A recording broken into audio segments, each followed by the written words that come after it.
Bienvenue sur Info 83 avec Patrick Issartier. Salut Patrick. Bonjour Thierry. Et nous recevons en invité aujourd'hui ce vendredi 8 mai, invité exceptionnel, qui est président de l'Institut d'études et labs fondé en 2015. Il est un peu l'enfant du pays également. C'est Bernard Sananès qui est avec nous. Bonjour Bernard. Bonjour Patrick, bonjour Thierry. Bonjour Ravi d'être avec vous ce matin. Merci de nous permettre de communiquer. Alors je disais un peu l'enfant de la région parce que effectivement Bernard, vous avez été longtemps ici dans la région toulonnaise. Tout à fait. J'ai grandi dans le Var d'abord, à la Seine-sur-Mer. Et puis c'est vrai que j'ai des attaches familiales puisque mes parents vivent aujourd'hui encore à Toulon. Et pour tout vous dire, ce week-end, si nous n'avions pas eu le virus, c'est un des week-ends où j'avais prévu d'être à Toulon. Voilà, donc ça sera pour bientôt, quoique non, puisque ça sera à plus de 100 km, puisque vous êtes à Paris, hein, Bernard Sananès. Oui, mais j'ai vu que le Var était vert. Donc si le Var est vert, c'est un bon espoir. Non, c'est un bon espoir. Alors, on va parler justement de votre expertise et votre analyse par rapport à cette crise. Est-ce qu'on peut d'ores et déjà faire une analyse de cette crise ou bien ce n'est pas encore le temps, d'ailleurs, comme le fait la classe politique qui se refuse à émettre la moindre critique selon le principe jacobin de la République une et indivisible?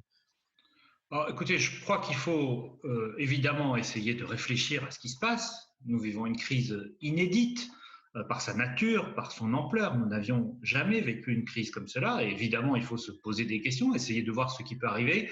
Mais il faut être très prudent et très humble. Et donc, moi, je ne fais pas partie de ceux qui disent « voilà ce qui va se passer, je suis sûr de ça ou de ça ». J'ai quelques réflexions, j'ai quelques intuitions, j'ai quelques convictions. Mais je crois qu'il faut garder vraiment une posture d'humilité. Personne n'avait pu prévoir ce qui allait se passer. Donc, ceux qui vous disent dans la boule de cristal, voilà comment ça va être dans 3 mois ou dans 6 mois ou dans 1 an, je les envie. Hein. Peut-être qu'ils ont raison. Moi, je vais essayer d'être plus prudent avec vous ce matin. Alors, il n'y a pas de précédent à cette crise. Hein. Quelle va être, selon vous, la réaction de l'opinion envers le pouvoir? Il y a forcément une confiance perdue. Alors, en tout cas, là-dessus, sur ce point, on a évidemment des données. Et c'est vrai que ce que l'on observe, et qui est assez spécifique à la France, c'est qu'il n'y a pas eu d'effet d'unité nationale. Traditionnellement, dans des situations de crise, alors même si ça dure parfois brièvement, mais il y a un rassemblement autour du chef de l'État, et on l'a vu dans d'autres pays pendant la crise du coronavirus, on le voit notamment en Allemagne. C'est très sensible. Angela Merkel, qui avait retrouvé une impopularité assez forte, a tout d'un coup reconquis le cœur des Allemands. En France, ça ne s'est pas passé. Et cette défiance, elle est aujourd'hui très forte. Elle est très enracinée. Elle l'était avant le virus. Elle l'est aujourd'hui vis-à-vis de l'exécutif.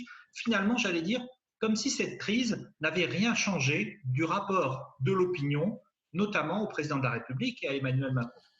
On voit bien. Bernard, elle a été quand même accentuée, cette façon de voir, par rapport à l'attitude du gouvernement qui a été taxé d'amateurisme, qui a été critiqué dans sa communication, dans des actes incohérents, non compréhensibles aussi. Je crois qu'il y a un sujet qui a provoqué l'interrogation, c'est un sujet évidemment sur les élections municipales, et il y a un sujet qui a, lui, provoqué la colère, c'est la question des masques. Et surtout cette question des masques, à la fois du non-approvisionnement, à la fois des hésitations, vous l'avez dit, en matière de communication, a alimenté le soupçon d'absence de transparence. Une bonne partie de l'opinion s'est dit, s'ils ne nous disent pas la même chose sur les masques, s'ils ont changé d'avis, c'est que finalement, il n'y avait pas de masque. Le masque est symbolique, c'est un petit objet finalement qui n'a pas beaucoup de valeur ajoutée technologique. Et vous savez, dans une étude récemment, une personne interrogée me disait on est capable d'envoyer Ariane 5 dans l'espace, mais on n'est pas capable dans un grand pays comme la France d'avoir des masques. J'ai trouvé cette phrase très, très juste. Le masque a symbolisé finalement, l'absence de masque a symbolisé pour une partie de l'opinion aussi un sentiment du déclin du pays. Bernard, est-ce que vous pensez qu'un parti a tiré les marrons du feu? Aujourd'hui, je vous parle à date, non. On verra peut-être qu'après la crise, certains retrouveront plus de soutien de l'opinion. Mais là non plus, j'allais dire, ça ne change pas par rapport à avant la crise. Emmanuel Macron avait déjà un niveau de défiance, d'opposition très élevé. Et finalement, personne n'en profitait vraiment. Cette défiance, elle s'est continuée, elle s'est poursuivie dans la crise. Et pour autant, il n'y a pas aujourd'hui de parti qui en profite. Quand on demande aux Français est-ce que quelqu'un ferait mieux, il y a 15% il y a 15% de personnes qui pensent que Marine Le Pen ferait mieux et 12% Jean-Luc Mélenchon, une grande majorité, pensant qu'il ferait ni mieux ni moins bien. Donc Emmanuel Macron a beaucoup de faiblesses, il a un lien dégradé avec l'opinion, mais il a un atout politique qui ne durera peut-être pas. Il n'a pas aujourd'hui face à lui une figure qui incarnerait, j'allais dire plus que l'opposition, mais qui incarnerait l'alternance. Alors justement, est-ce que l'opposition a raison d'adopter selon vous, hein, cette attitude jacobine, hein, la République unie indivisible, pour l'instant, et surtout, quand est-ce que les aboiements politiques vont commencer? Ah mais moi je ne partage pas votre analyse Thierry, je trouve que l'opposition a été forte dans ses critiques, il n'y a pas eu d'unité nationale, Marine Le Pen notamment a porté des coups très sévères au président de la République, Jean-Luc Mélenchon l'a fait, alors là je vous rejoins avec un ton plus républicain, mais et l'opposition de droite, elle aussi a exprimé ses critiques. Mais je pense que le débat politique ne s'est jamais vraiment arrêté et surtout, là aussi, si on compare à l'Allemagne, où il y a des débats, hein, par exemple le sujet des écoles a fait débat dans l'opinion allemande, la tonalité, la nature du débat n'a pas été la même. Moi, je l'ai trouvé pour le coup assez polémique, assez vivace, j'allais dire assez française, mais c'est bien normal. Mais il n'y a pas eu surtout cet effet d'unité nationale. Ça, c'est ça qui me frappe. Est-ce qu'il y a eu une unité nationale autour des soignants? Il y a eu des moments comme les applaudissements, mais le pouvoir en place n'a pas réussi à susciter ce consensus. Non, mais c'est vrai que depuis Paris, Bernard Sananès et nous, comme nous étions concentrés plus sur le local, ici on a constaté effectivement l'unité nationale des politiques d'ailleurs, hein, qui sont dans l'opposition par rapport à Emmanuel Macron. Et c'est vrai que cette différence fait la divergence d'opinion entre vous et moi. Ah non, mais je vous rejoins complètement là-dessus. Je vous rejoins complètement là-dessus, à la lecture, pas seulement de ce qui se passe dans le Var, mais de la presse régionale que je lis assez souvent. On voit bien, notamment, c'est très frappant dans des villes qui n'avaient pas pourvu encore leur maire au soir du premier tour des élections municipales et où donc le débat politique reste quand même très, très vif parce qu'il va y avoir des élections municipales bientôt. Et là, on voit qu'il y a eu parfois des consensus locaux. Alors, pas partout, mais là-dessus, c'est vrai, je suis d'accord. Avec une petite différence pour Renaud Muselier, hein, le président de la région, qui a effectivement, qui est un peu sorti dans la presse pour marquer sa position et son opposition. Mais si vous me permettez, pour rebondir sur ce point qui est très intéressant, il se passe une chose dans l'opinion. Aujourd'hui, on voit qu'elle considère que l'État n'a pas été à la hauteur. Il n'y a que 4 Français sur 10 qui pensent que l'État a été à la hauteur. Ils n'amalgament pas l'État et les services publics. Hein. Les services publics l'ont été, notamment bien sûr les hôpitaux. Mais par contre, les collectivités locales sortent très renforcées de la crise. 6 Français sur 10 considèrent qu'elles ont été à la hauteur. C'est le cas également pour les entreprises. Ça veut dire quoi? Ça veut dire que même si les Français ne veulent pas moins d'État, ils sont attachés à l'État, ils vont sans doute aspirer à une nouvelle redéfinition des pouvoirs, des coopérations entre l'État jacobin et entre les collectivités locales et les entreprises, avec le sentiment que l'État a montré qu'il ne pouvait pas tout faire, en tout cas qu'il ne pouvait pas faire seul et qu'il allait devoir s'appuyer sur les collectivités.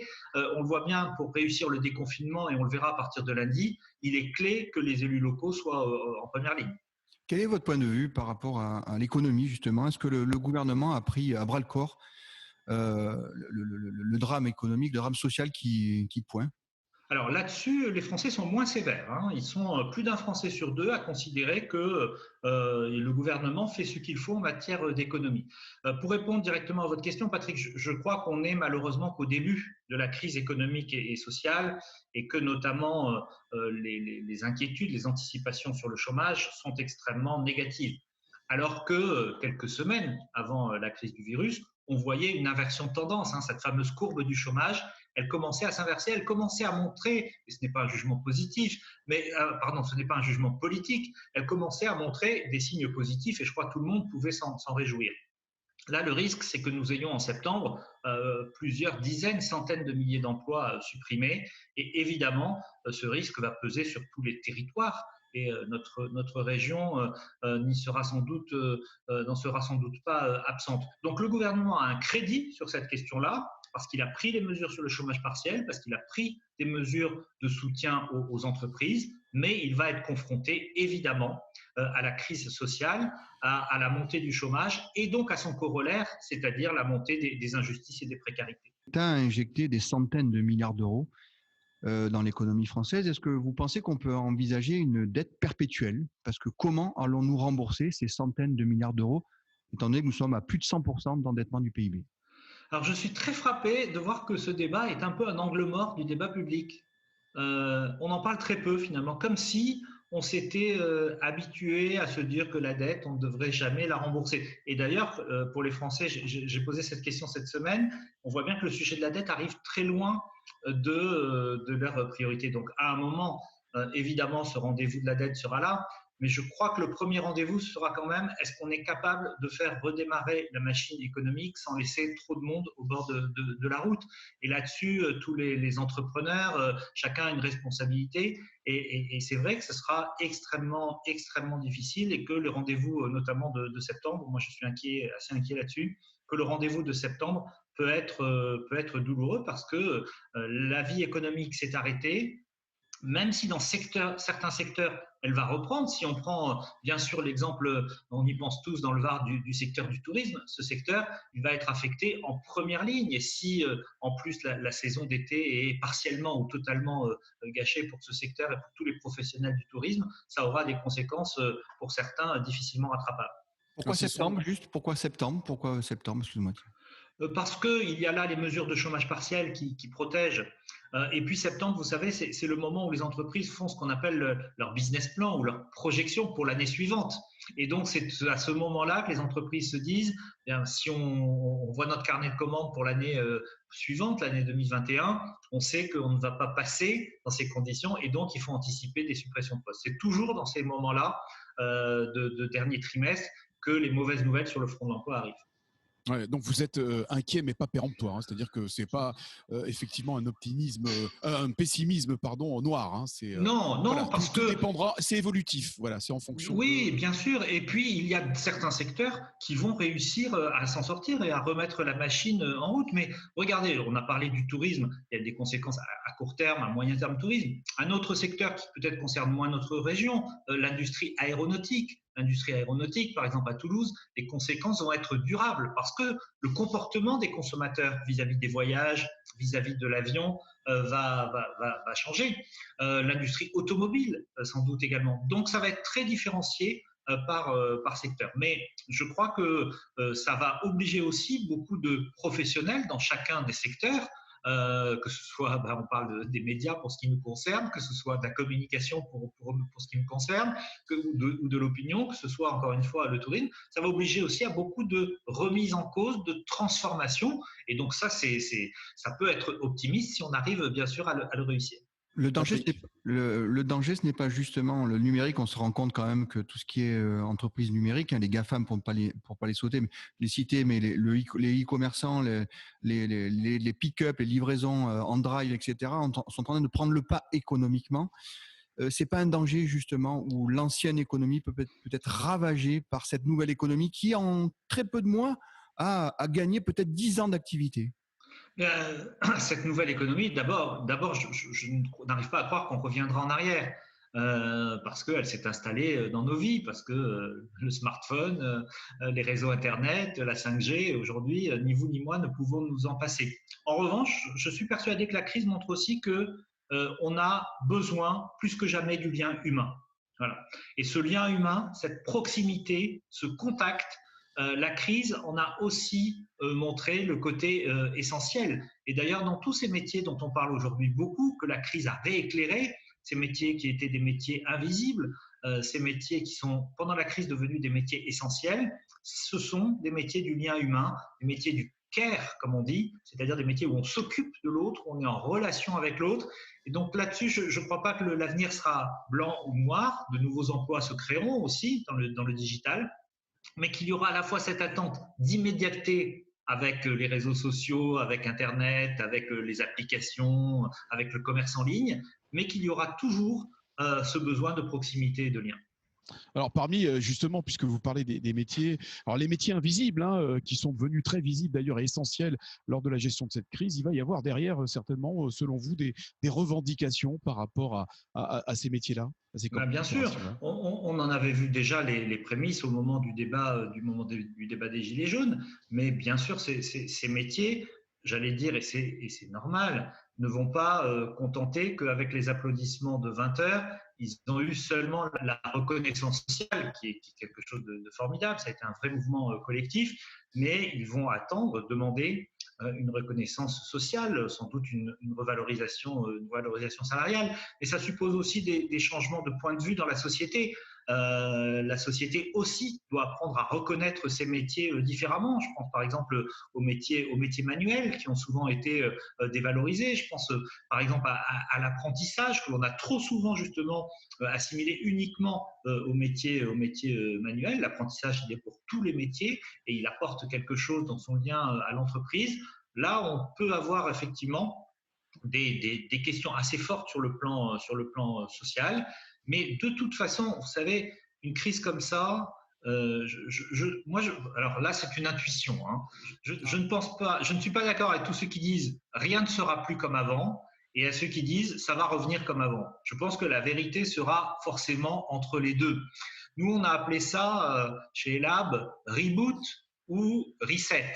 Est-ce qu'il va s'agir simplement de faire redémarrer le pays ou est-ce qu'il va s'agir aussi de le réinventer? Bon, par exemple, des questions sur l'environnement. Sur l'environnement, on ne sait pas aujourd'hui comment le rapport des Français va évoluer. Est-ce que les Français vont se dire pendant un certain temps, bon là l'urgence c'est le pouvoir d'achat, c'est l'emploi, on remet à plus tard les questions environnementales? Est-ce qu'au contraire ils vont se dire, non, la crise a montré que environnement, santé, alimentation, c'était essentiel, il faut accélérer. Ou est-ce qu'on a un troisième scénario, j'allais dire au milieu, mais pas simplement, qui est le scénario de la fracture entre certains Français qui pourraient continuer parce qu'ils en ont les moyens, les actions environnementales, et d'autres qui seraient contraints d'attendre, de reporter, parce qu'ils seraient plus exposés au chômage et au pouvoir d'achat. Bernard Sananès et l'Europe dans tout ça. Alors l'Europe, elle a été quand même la grande absente. Hein. Un Français sur 5 seulement trouve qu'elle a été à la hauteur de la crise. C'est un jugement très sévère, elle a été lointaine. Et puis, vous savez, dans le rapport des Français à l'Europe, il y a deux sentiments. Le premier, c'est cette Europe qui était censée protéger. Là, l'Europe n'a pas réussi à protéger. Et le deuxième, c'est que même quand on critique l'Europe, une bonne part de l'opinion considère que le dernier argument qui reste, c'est qu'on est toujours plus fort à plusieurs. Et bien là, l'Europe n'a pas réussi à montrer qu'on était plus fort à plusieurs. C'est tout le débat sur finalement chaque État a pris ses mesures, chaque État a pris ses contrôles aux frontières. Et donc, l'Europe a perdu de sa promesse de protection et d'efficacité. Il va y avoir des mesures draconiennes, sanitaires, de distanciation sociale, de gestes barrières. Et je pense, moi, au café, au restaurant de notre région. Comment pensez-vous qu'ils vont régler cette équation qui est de dire on aura 50% de tables en moins, 50% de places en moins pour vendre nos produits, avec certainement une masse salariale pratiquement identique, avec des frais fixes identiques. Comment on va pouvoir régler cette équation qui, à mon avis, est plus que compliqué à résoudre? Je vous rejoins, Patrick, mais évidemment, je n'ai pas la solution miracle. Ça va obliger à des remises en cause, à des transformations. Mais d'abord, on espère que cette période ne durera pas trop longtemps, qu'elle va durer 3 mois, 6 mois, mais qu'après, nous allons pouvoir reprendre une vie normale et que, au moins, ces mesures-là, provisoirement, et puis on espère tous évidemment qu'un vaccin, qu'un médicament, qu'un traitement médical pourra apporter une réponse. Mais il va y avoir aussi des réinventions, et moi je suis sûr que beaucoup de professionnels dans tous les secteurs vont faire preuve de la créativité. Il y a une part de génie français, de se réinventer, de trouver des solutions. On a tous été un peu assommés par cette crise en se disant, bon, ben, voilà, cette crise, comment on va s'en sortir? On a été sous le choc. Maintenant, on a tous envie, je crois, de montrer qu'on va redémarrer et réussir à surmonter cette épreuve qui aura été terrible. Au-delà que cette période est anxiogène, elle est quand même passionnante, cette période. Bien, elle est passionnante parce que le pays et le monde vont se transformer, parce qu'il y a plein de questions nouvelles qui vont se poser. On en a cité quelques-unes, les États, le rapport à l'environnement, le rapport aux métiers essentiels. J'en rajoute une autre. Qu'est-ce qu'il va se passer en matière de rééquilibrage territorial? Finalement, on se rend compte qu'un certain nombre de territoires qui étaient perçus comme des territoires oubliés, lointains, auront été un peu protégés par le virus. Est-ce qu'il va y avoir de nouvelles dynamiques Comme la Lozère, les départements comme ça, la Lozère, oui, mais la aussi Corrèze. les arrière-pays. Voilà. Est-ce qu'il va y avoir de nouvelles dynamiques territoriales? Ça, c'est une question. Est-ce que l'attrait des grandes villes va pardon. Est-ce que le mouvement vis-à-vis des grandes villes où on commençait à avoir une certaine distance, moins d'attractivité va s'amplifier? Est-ce que cette métropolisation dont on parle va marquer un camp d'arrêt? Donc voilà, il y a plein de questions passionnantes, mais pour les aborder, il faut qu'on arrive à surmonter la crise et évidemment, les mois à venir vont être difficiles. L'homme qui, à ce stade, au-delà des questionnements, ne se risque pas à asséner des certitudes, mais en tout cas nous apporte son expertise, son éclairage. Merci Bernard Sananès. Promettez-nous de revenir sur cette antenne sur Info 83 justement pour avoir votre analyse et votre expertise sur l'évolution de cette crise. Donc on a compris, hein, comme le disent d'ailleurs les politiques et le gouvernement en particulier, on avance en marchant. Et là c'est pareil, hein, on analyse en découvrant ce qui se passe. Merci beaucoup Bernard Sananès. Merci à vous et évidemment, je serai ravi dans un prochain déplacement que j'espère proche de venir répondre à vos questions. Merci beaucoup Bernard, merci beaucoup. Portez-vous Et bien. prenez soin de vous. Prenez soin de vous. Merci vous aussi.